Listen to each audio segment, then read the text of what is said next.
How's it going, everyone? It's Nikki here. Today, we have a different style of video.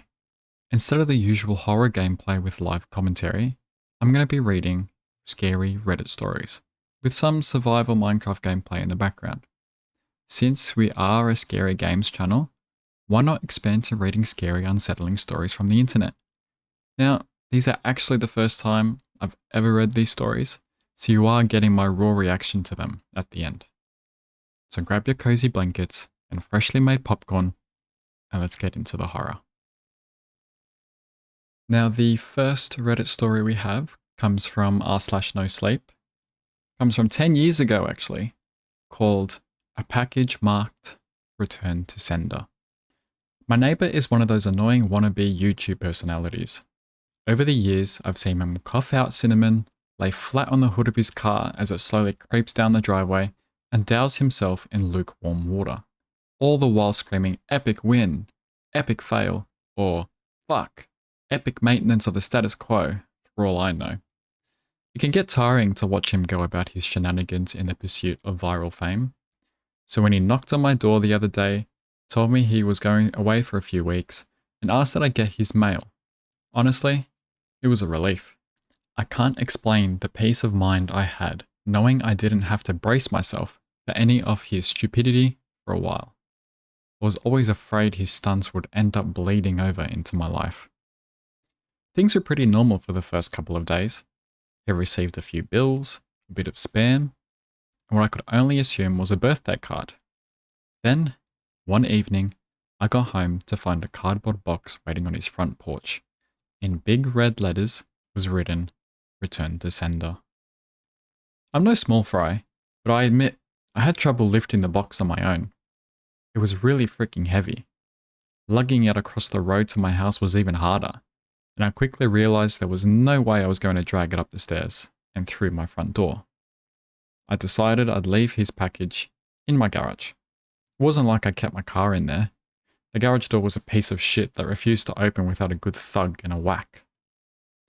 It was less trouble just leaving the car in the driveway than it was to fight with the garage door every morning and night. In hindsight, I should have set the package down while I struggled to open the tricky door. But you know how it is when you've got a good grip on something. No point in settling it down if you don't have to. It was as I kicked the door for a third time that I lost my grip on the package and it fell on the ground. I heard a light crack inside. Shit, I cursed.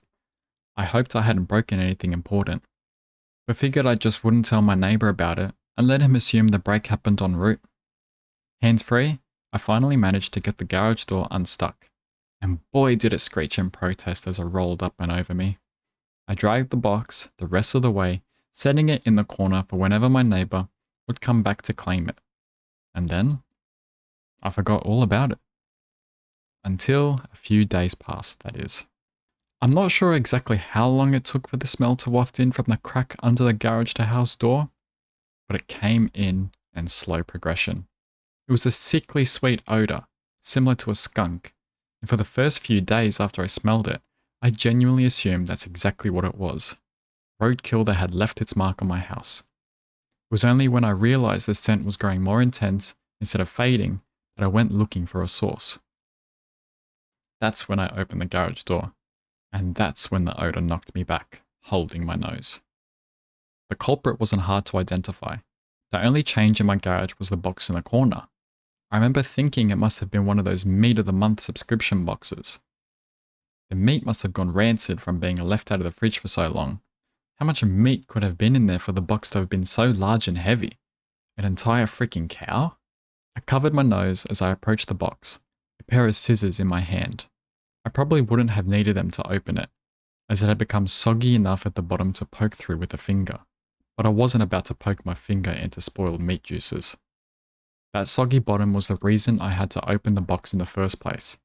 If I tried to drag it whole, everything would spill out onto the floor. I was going to have to dump the pieces of meat one garbage bag at a time, and take them down to the dumpster, a process I wasn't looking forward to. My scissors tore through the tape along the top of the cardboard box.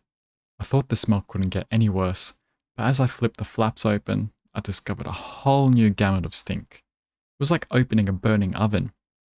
But instead of a heat wave, I was met with waves of piss, sweat, shit, and putrefaction. It was so bad that I staggered back and had to force down the puke begging to guzzle out of me.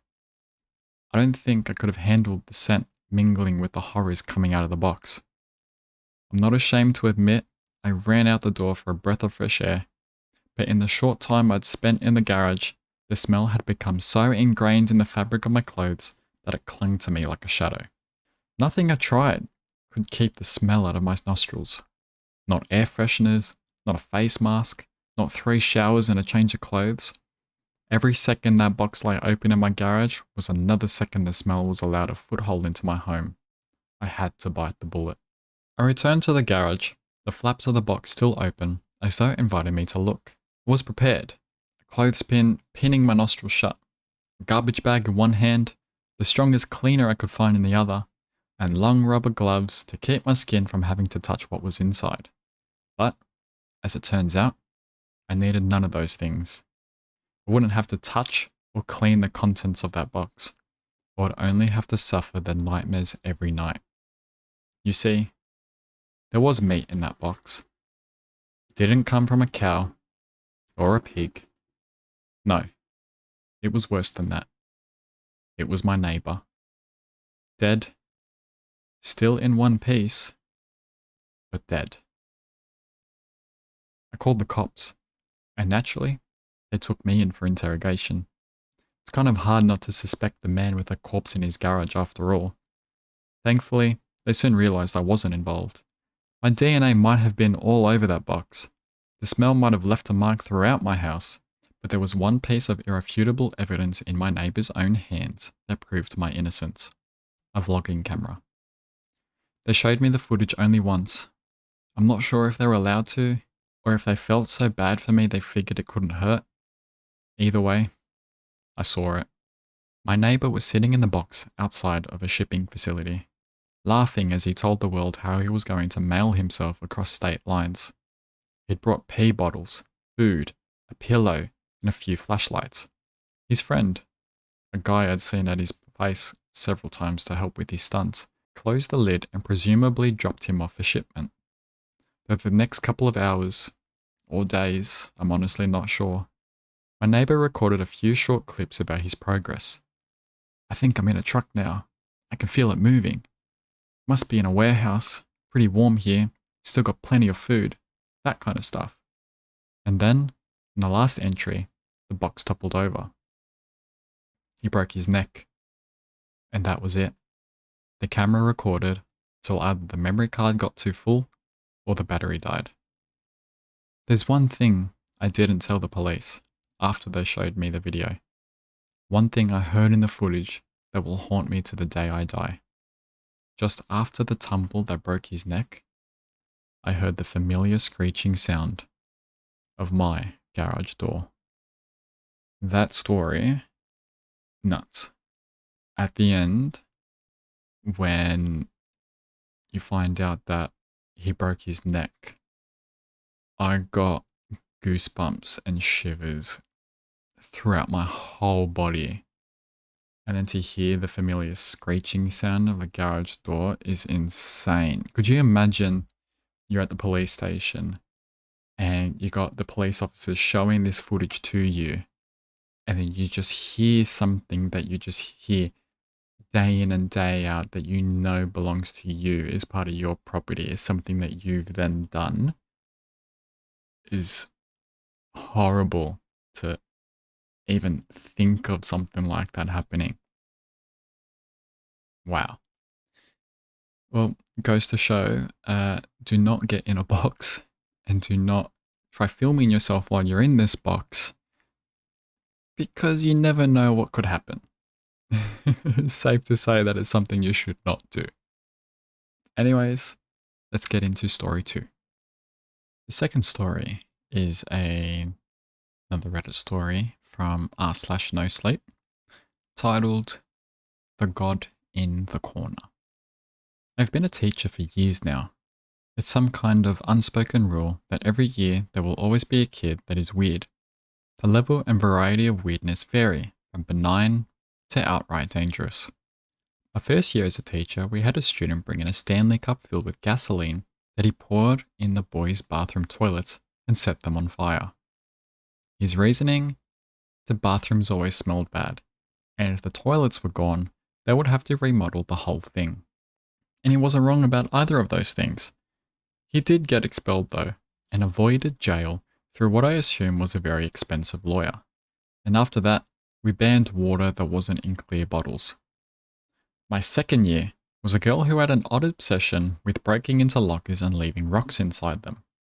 The third year, we had a boy who would walk up behind people and scream into their ears when they weren't expecting it. He got punched a lot before his parents found him a good therapist.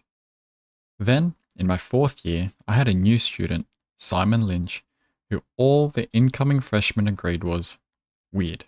But so far, he is relatively benign. He also has some of the best grades in the school. He's helpful and kind and even has a small group of friends he hangs out with. In class, he's an angel. The weirdness comes from the fact that he keeps talking about the God in the corner. He mentioned it in passing even to me.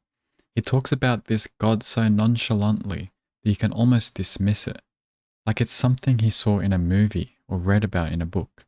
I don't think anyone gave it any mind when he started talking about it. The thing is, he never stopped talking about it. When there was a test, he would remind the other students in the class that if they made an offering to the God in the corner, they'd pass with flying colours. And apparently, the power of this God didn't stop at getting good grades.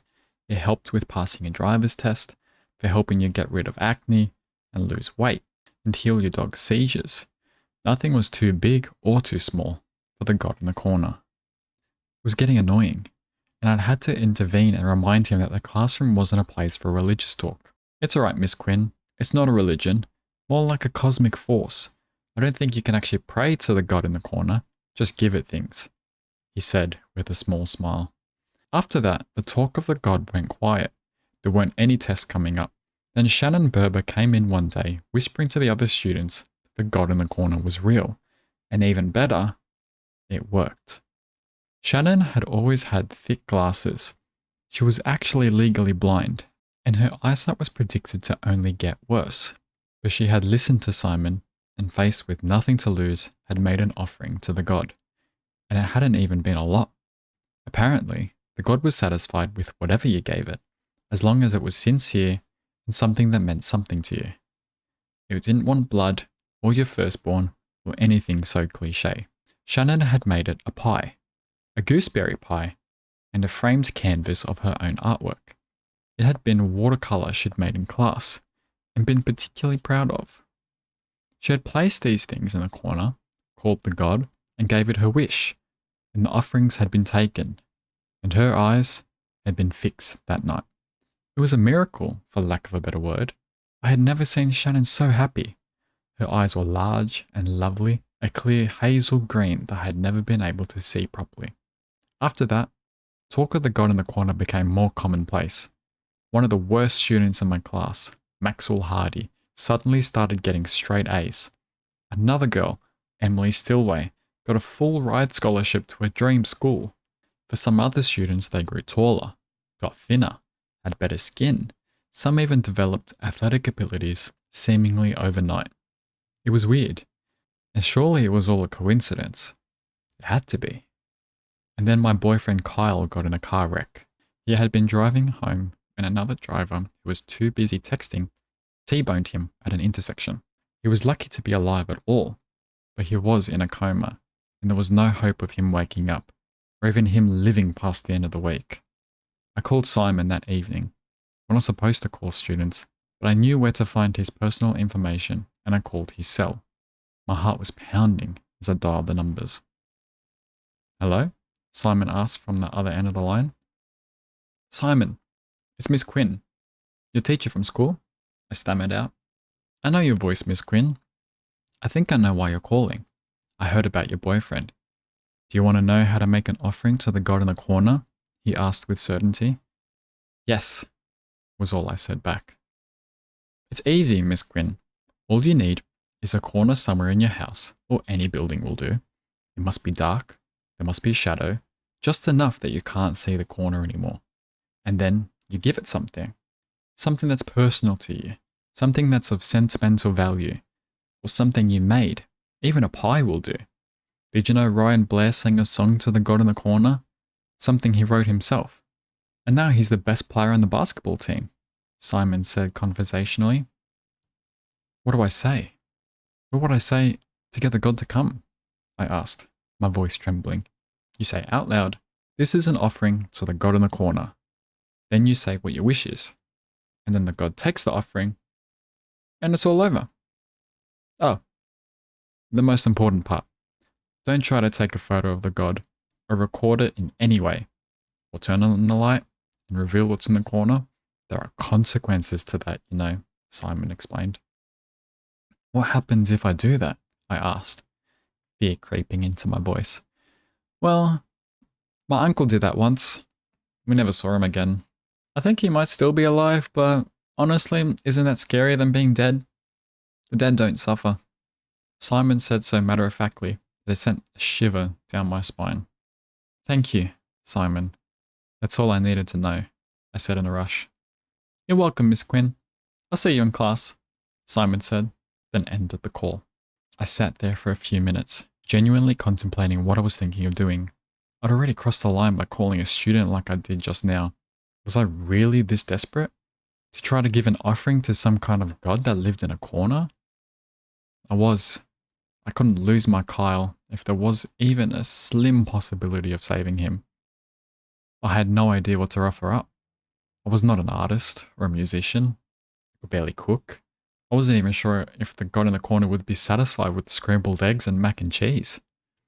Then it hit me. I did have something to offer it. Something of great sentimental value. I dropped to my knees and reached under the bed, pulling out a lockbox that held the few valuables I owned, plus important documents. I opened it and pulled out an old wristwatch. It was my father's watch. It had been my grandfather's watch before that. My dad died when I was a teenager, and one of the few things that he had passed down to me. It was too sentimental for me to wear on a daily basis, but I would take it out occasionally to hold it and think of my dad. My heart dropped as I held it. It really was the item I treasured most in the world, but I would give it up if it meant saving someone that I loved. I looked up and locked eyes with the corner of the bedroom, farthest from the bed. The light always had a hard time reaching it. I stood up and quickly switched the ceiling light off. It plunged half the room into near darkness, and the corner itself was now completely black. I edged closer to the corner, feeling a mix of fear and hopeful anxiety. I laid the watch down at the edge of the shadow. I swallowed hard and started to speak.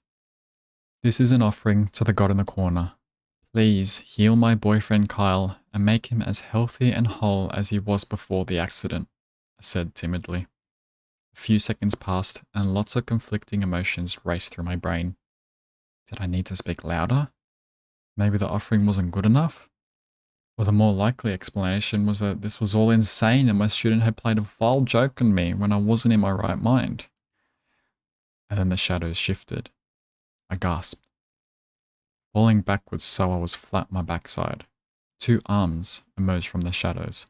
A scream caught in my throat and I clasped my hand over my mouth. The arms were long, far longer than a person's arm could possibly be. The flesh was a dark ashen grey, not black. The hands were long and the fingers delicate, almost feminine. Short, dark fingernails that glimmered sharply in the dim light caught my eye. The hands moved slowly and purposefully. They plucked the watch up and turned it to the shadow, as if a face I couldn't see was taking stock of the offering. I heard a faint murmur, a whisper that sounded pleased. And then the arms, hands, and the watch retracted into the shadows like a rock disappearing into a lake after it's thrown in. I screamed then, a small pathetic sound as I ran from the room. I stood shaking in my living room as I tried to process what I had just seen, what I had just done. I didn't go back into the bedroom that night. I didn't need to. I wasn't sure how much time had passed, probably no more than 20 minutes when my phone rang. It was Kyle's mum. Maddie, you need to come to the hospital right now. His mum practically screamed over the phone. Oh God, what's happened? Is Carl dead? I sobbed, fear in the answer. No, no, he's awake, and he's okay, and he's asking for you, she shouted back. Kyle was healed. It was nothing short of a miracle. Kyle was being held as a medical marvel, and the doctors promised that studies would be done on him in the future.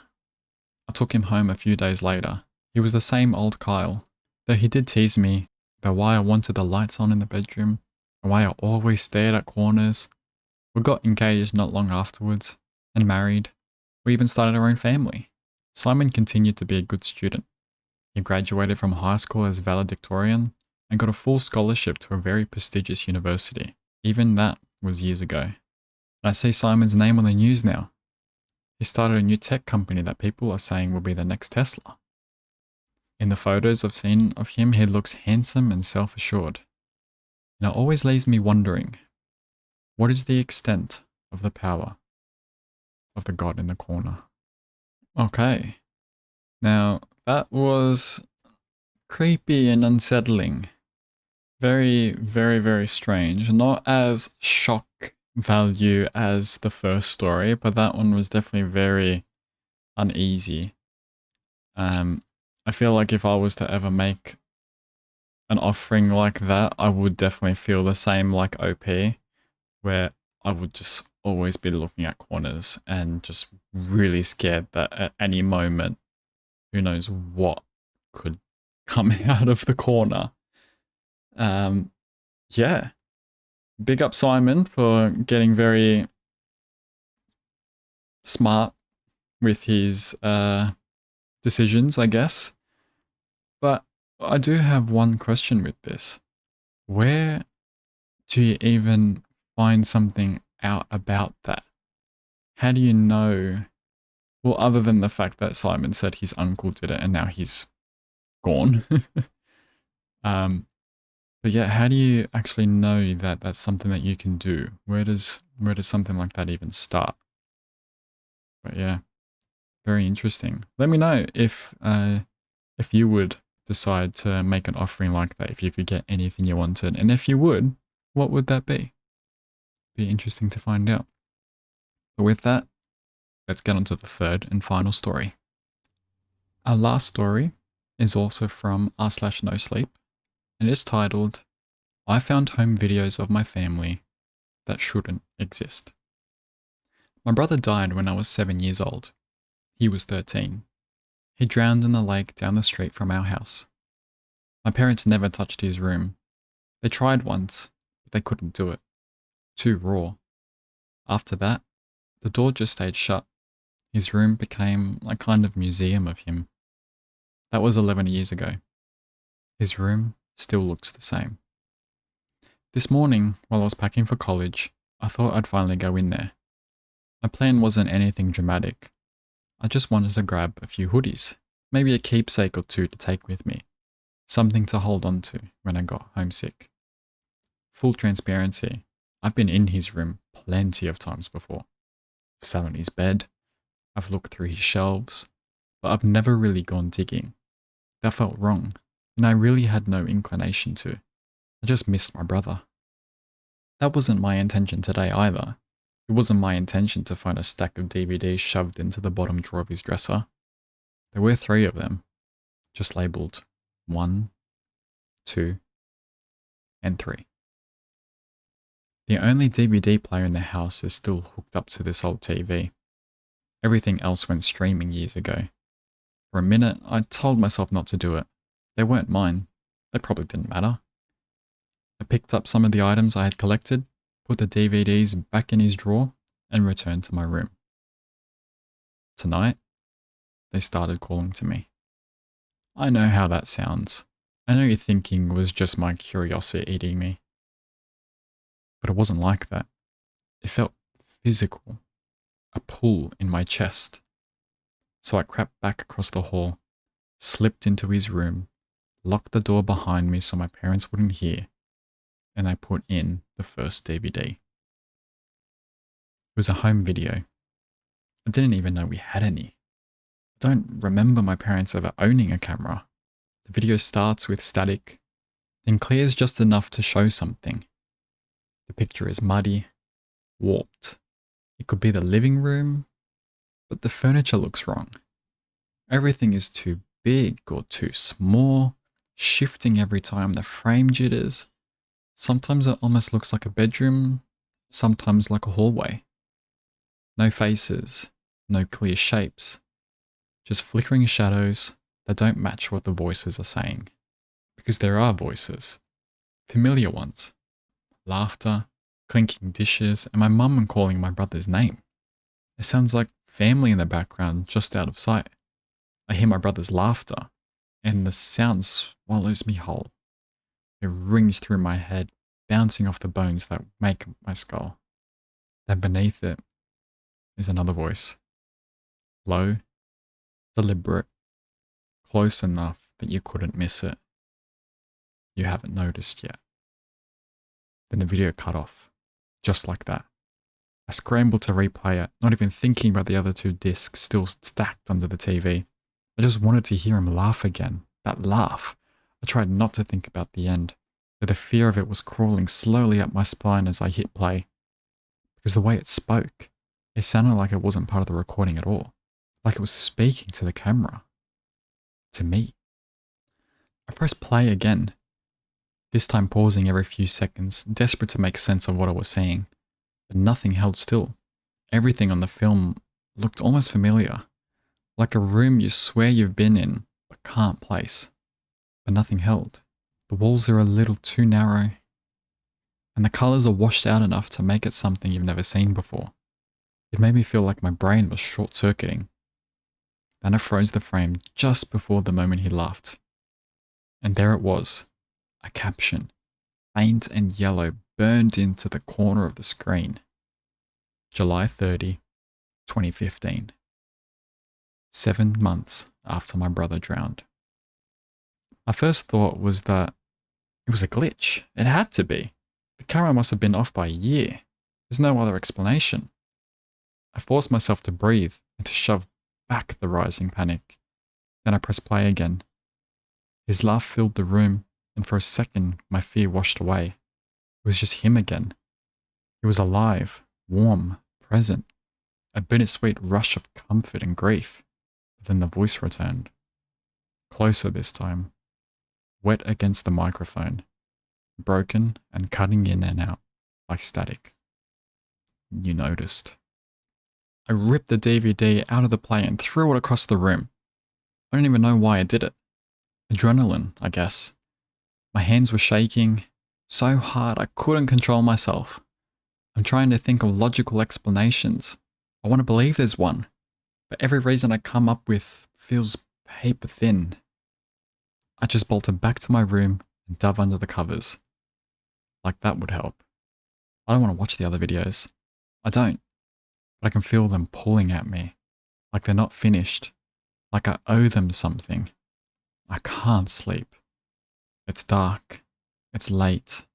The rain just started. The bathroom faucet always drips. But tonight, it sounds so much louder. You could almost confuse it for footsteps. Okay, now that one, yeah. That one really sent goosebumps all over me. Just imagine seeing an old video and just not being able to make it out properly, but you're seeing the date is after your brother passing. It's, oh no. And then just hearing the voice you haven't noticed yet. And then after finding the date, you notice like that if you were to sit in a room and have a TV on and watching that happen and you just hear that voice, and you know as well it's not like a nice calming voice, like, oh, you noticed. It's a really dark, you noticed. Like, oh my, that is horrible. And then to try to go to bed and then just hear what sounds like footsteps, I don't think I'd be able to recover at all from something like that, that's for sure. But it is really, really interesting to think that who is that? Is that the brother? coming back as a way to reach out saying, hey, this is what's actually happened, or something along those lines. Who knows what's actually on DVD 2 and 3? Maybe there's more to the story. Maybe there's more that he needs to find out on what happened to his brother. Maybe he didn't drown. Who knows? But yeah, that was very, very, very creepy and unsettling. Very, very good. Well, that was very dark, creepy, disturbing, unnerving, unsettling, whatever you want to call them, stories from r/nosleep. r/nosleep is always very good. It's always fun to read them, listen to them.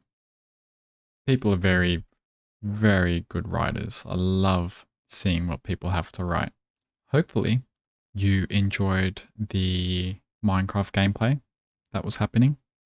Yeah, I'm going to continue that gameplay, however long it goes for, and constantly put some stories over the top of it every now and then. So hopefully you enjoyed these stories. I sure did. I will have fun trying to sleep tonight with these. That's for sure. But yeah, I thought this would be a fun way to get into some other kind of horrors, other kind of scares. Instead of just usual gaming, jump scares here and there, why not let's read and listen to some scary stories that might sit with us for a couple hours longer than a game would. So yeah, if you liked the video and you enjoyed these stories, please leave a like. Subscribe to come back to see some more. I'm definitely going to keep doing this. I had fun recording and reading, so you will see these for sure in the future. Comment some other stories that may be interesting for me to read. Definitely more on the scary horror side if there are any. Possibly if there's any stories that you encountered yourself. Let me know. I'm happy to read them.